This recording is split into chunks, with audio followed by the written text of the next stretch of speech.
For an entire week, once a year, every shiny hunter gathers together and shiny hunts only in the Safari Zone. Shiny hunting is already an impossible task, with a 1 in 8,192 chance to encounter one, and hunting in the Safari Zone makes that even harder. You don't battle the Pokemon, you can't provide any status effects. It's simply you versus the Pokemon. Not only that, but they can run away. Imagine how defeating that can feel. Safari Week can be held in any Pokemon game based on the first 4 generations, but this year, I decided to play Pokemon HeartGold and soulsilver. My targets for this year's Safari Week are breloom, medicham, and kangaskhan. Hopefully I am able to catch at least one of these 3 amazing shiny Pokemon during this Safari Week. So let's get right into it. With odds this low, and at the pace I was hunting at, it could take easily 12 hours or more just to find a single shiny Pokemon. Even if I did find one, there was always the chance they could flee before I could catch it, which would be a pretty devastating way to kick off this year's Safari Week. Still, every once in a while, the game catches you off guard and one shows up way earlier than you could expect. Either way, I was eager to get started on my first phase in the Safari Zone for this year's Safari Week, and hopeful that luck would be on my side.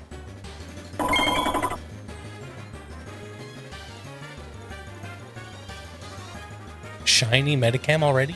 Hello? Excuse me, game? What is happening? What?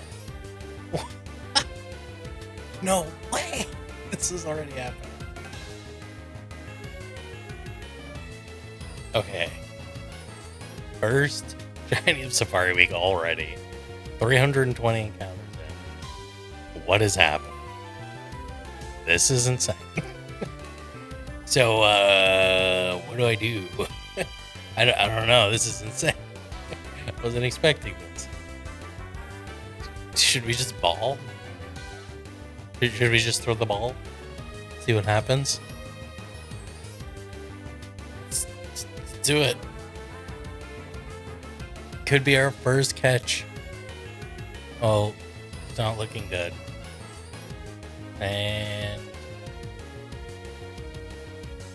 okay, it's watching. It's watching.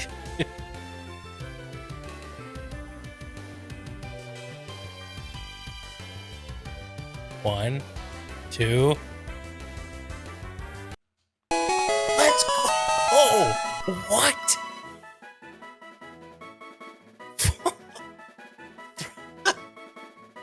First find of Safari Week.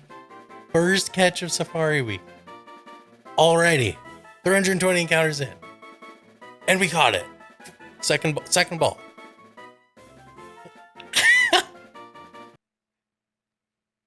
Dude, let's go. Jolly. I was going to guess adamant. Everyone knows I guess adamant. That's insane. Well, let's get into the next one, I guess. Start over again. On to phase 2. Finding and successfully catching Medicham just 30 minutes into the first day of Safari Week was an incredible way to kick things off. Not only was it my very first phase, it was also one of my 3 main targets for the entire event. Seeing it appear so early genuinely shocked me. When the ball actually stayed shut on that 3rd shake, I was beside myself with excitement. Catching a shiny in the Safari Zone is never guaranteed, so landing one of my top targets right out of the gate felt unbelievably rewarding. It gave me a much needed boost of confidence. If things continued like this, maybe Kangaskhan and breloom wouldn't be too far behind. With finding a shiny so far under odds, you run the risk of the odds balancing out, which in this case would mean I might be going very over odds to balance out finding that Medicham after only 320 encounters. I was feeling good after finding my first target, but after doing over 5,000 encounters, I was starting to worry if maybe I got ahead of myself, thinking I was going to find another under odds shiny. Call of Duty. That one was fun. Shiny Magnemite, let's go. Now here's to hoping it doesn't run or anything. Take it in, it's a great shiny. Let's see if we can catch it. Ball number 1.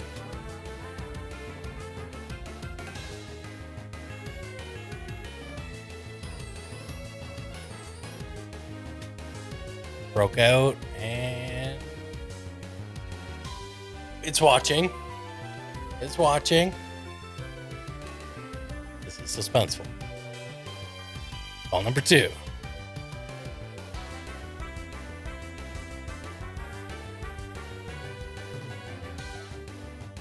Broke out. Oh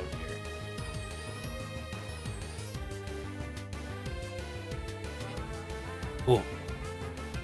Oh boy. Okay. Ball number 3.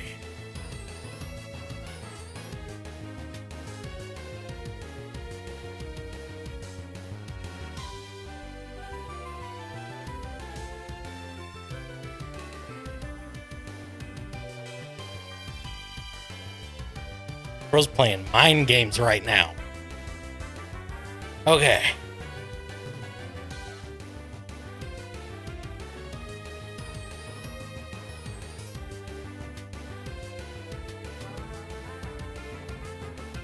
Let's go! It stayed! 4 Pokeballs and it finally stayed. Oh. Alright, Steven's forfeiting his guess. Gentle.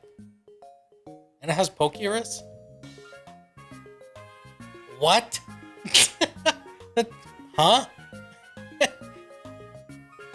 Okay. With a second win under my belt, my motivation is at an all-time high. Even though Magnemite wasn't one of my original targets, it's a shiny that I'm more than happy to welcome to the team.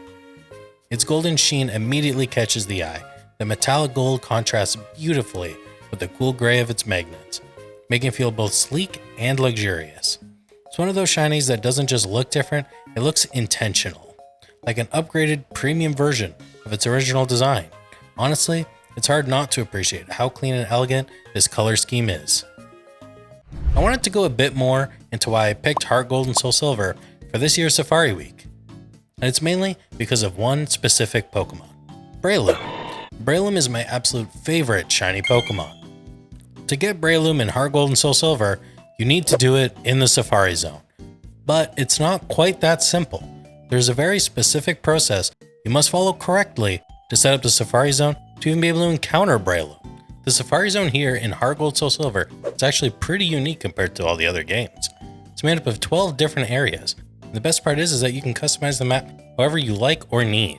The 12 areas in the Safari Zone are the Plains, Meadow, Savanna, Peak, Beach, Wetland, Forest, Swamp, Marshland, Wasteland, Mountains, and Desert. Out of all of these, you can only have 6 areas active at a time though, so planning your layout is really important. For my hunt, I needed to hunt in the Wasteland area, since with the right setup, it can actually hold all 3 of my targets at the same time. But choosing the area is just the first step. After that, you have to figure out which block items you'll need in order to unlock the Pokemon you're after. And this is where it can get a little tricky. Take breloom for example. To even have a chance of encountering it, I need to place 21 forest objects in the area and then wait an additional 20 days before it can even start spawning. It can be a bit of a grind. When you're able to shiny hunt your favorite shiny Pokemon, the payoff when you finally find it makes it totally worth it. Now, it was time to dive back into the hunt for my next target. After snagging 2 shinies under odds and actually managing to capture both of them, I was feeling pretty confident about how Safari Week was going so far. Of course, in the back of my mind, I knew the odds always have a way of catching up. Sooner or later, I was bound to go over odds and hit a dry streak. But at least for now, my luck was still holding strong, and I was ready to see just how far it would take me. Shiny Magnemite! Another one! I looked at it, I was like, that's different. Watching. Let's try this again. Ball. It 3-shay faked me already. On. Oh fuck. Broke out again. Watching. Okay. This is what the last one did.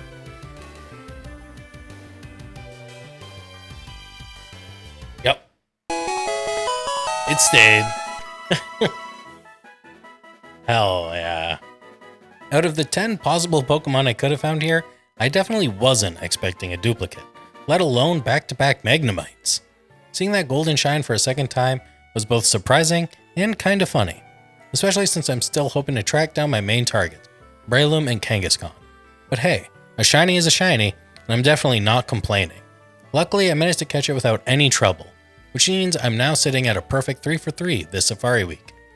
Of course, in the Safari Zone, luck like this can't last forever, and as much as I wanted my streak to continue, my next shiny encounter would be a harsh reminder that the odds always find a way to even out.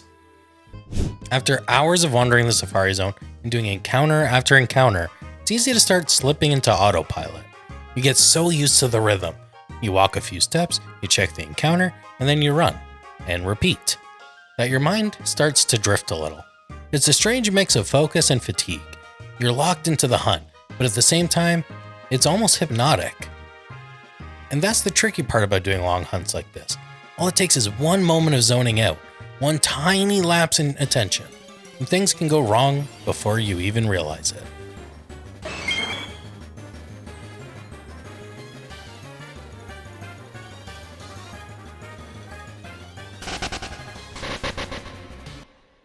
Wait. What? I didn't skip a shiny, did I? Stop, don't. Did I do it again? There's no way. I don't believe you. Unbeknownst to me, I actually did find my last shiny. It was a shiny Machop. But here's the worst part. I didn't even notice it. I just instinctively ran from the encounter like it was any other. It wasn't until a viewer in my live stream chat pointed it out to me. Then I realized what had just happened. By then, it was already too late and I was long gone from that encounter. I'm not gonna lie and say Machop was a dream shiny of mine. I've already caught a few in prior hunts, but failing a shiny never feels good. After failing that Machop, I told myself I wasn't gonna let my own mistakes be the reason I fail any more shiny Pokemon. I was still gutted from what had just happened, but even with that loss, it was hard to ignore that every shiny so far has still shown up under odds. That kind of streak doesn't last forever. That's 4 Pokemon in a row. And I was starting to get nervous that this would finally be the moment the game decided to even things out and push me way over odds. I mean, 4 under odds shinies in a row is almost unheard of. By this point, I was already over 14,000 encounters, which sounds like a lot, but for 4 full odds shinies is incredibly lucky. So part of me knew I was overdue for a long grind. If I was going to go over odds, it would be now. I just hoped that when the next one finally appeared, I'd actually notice it.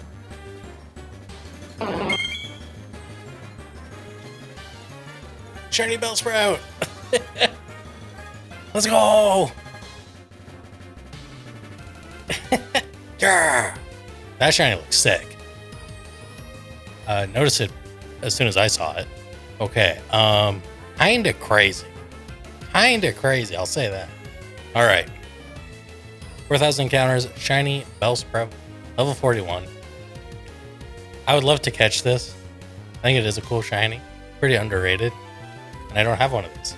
Never in any game, so it'll be a first. So we're gonna throw the ball. Number 1. Will the luck continue? Uh-oh.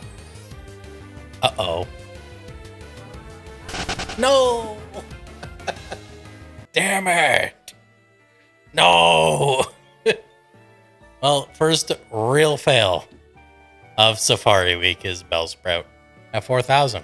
Still cool to see, nonetheless. Yeah, on to the next phase. Hope for better luck next time. What an absolute roller coaster of emotions. This time, I noticed it almost instantly. I threw that Safari Ball hoping it would stay, but it clearly wanted nothing to do with me and bolted immediately. It almost feels like the shiny gods were punishing me for zoning out and running away from that shiny Machop earlier, which honestly, I kinda deserve it. But maybe, just maybe, that means the bad luck has finally reset. So now we move forward, hoping to turn things around and with any luck, finally get a shot at the 2 main targets still left on the list, breloom and Kangaskhan. By this point in the event, I was feeling incredibly fatigued and honestly tempted to just call it there. But ending on back-to-back losses with only 3 successful catches just didn't feel like the right way to close out my Safari Week. So I pushed on, hoping to turn things around. I'll admit, My guard was down after failing that second shiny. We were still so early into the current phase, and I wasn't really expecting anything to happen so soon. But then, tragedy struck again.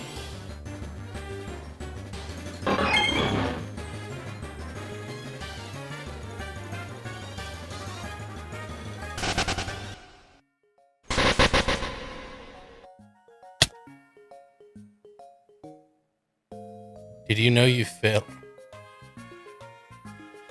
Hold on. Let's review the footage. I've been looking. There's no way. When would I do? Fuck, I did. Yeah. 972. Wait, hold on. Do I look at the screen? I literally look. I literally glanced at it. It happened again. Once more, it was someone in chat who had to break the news to me that I just run away from another shiny. And this one stung a lot. It wasn't necessarily one of my main targets, but it was a Pokemon I really wanted the chance to see and at least try to capture. Instead, just like that, it was gone, just like Medicham. I was devastated. At this point, my record for Safari Week sat at 3 wins and 3 losses. I could not believe it. The frustration and burnout were really starting to sink in, and for a moment, I seriously considered calling it there and ending the week early. There was a day and a half left, and honestly, I was getting kind of tired of it. But my chat reminded me that there was still a day and a half left in the event. They had a point. Every shiny so far has still been under odds. Maybe, just maybe, there was still some time for one more encounter. One final chance at a tiebreaker. Remember how I said earlier that the odds always find a way to balance out? Well, it finally caught up to me. There was actually a pretty big gap between that failed Manectric and what came next.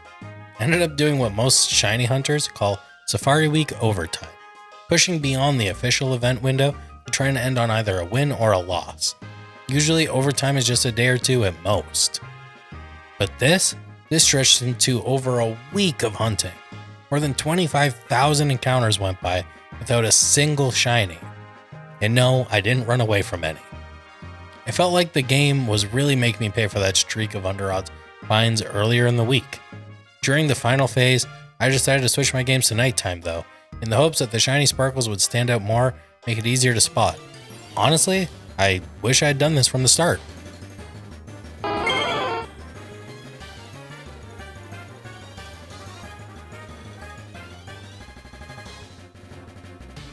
Shiny Firo. I almost ran away from it, dude. I did a double take. I was like, huh? Let me do this. Okay. Not a great target, or fine.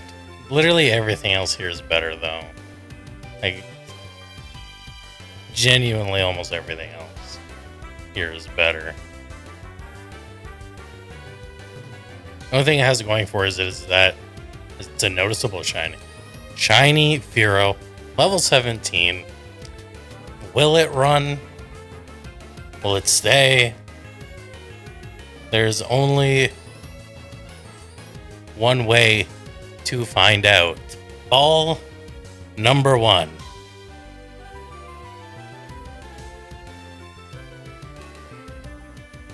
One, 2, 3, and it stays. There it is. Pretty easy catch. Our last shiny, probably, for the Safari week that has now been 2 weeks, technically. And it has stayed. So we ended with more wins and losses. Can't really complain. Finally, Safari Week has come to a close. I'm ending with 4 wins and 3 losses. And while Shiny Firo isn't exactly my favorite, or anyone's favorite, probably, it It feels great to finish on a win. I didn't manage to find all of my targets this time, but honestly, it was still a ton of fun to take part in the event again, and hunt in an area of the games I don't usually spend much time hunting in. The Safari Zone is always a true roller coaster of emotions, but that's what makes those victories feel so much sweeter. And after everything, I can't wait to do it all over again next year.